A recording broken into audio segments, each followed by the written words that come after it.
Hello everyone, I am Tristan Danao, a criminology student. Today, I want to share with you a bit about my journey and the reasons behind my choice to pursue a degree in criminology.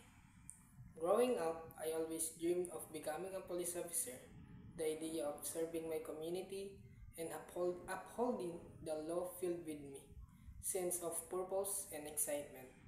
However, as I matured and learned about the various pathways within the field of criminology, my aspirations evolved.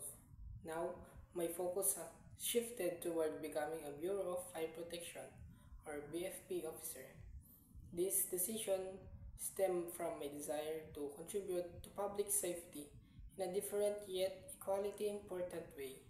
The role of a BFP officer is crucial in protecting lives and property from the threat of the fire and other emergencies. I believe that this position will allow me to make a significant impact in my community while fulfilling my passion for service and protections. Through my studies, I am gaining valuable insight into complexities of crime, safety, and emergency response.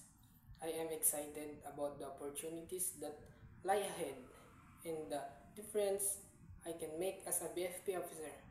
Thank you for listening, and I look forward to the journey that awaits me in this field.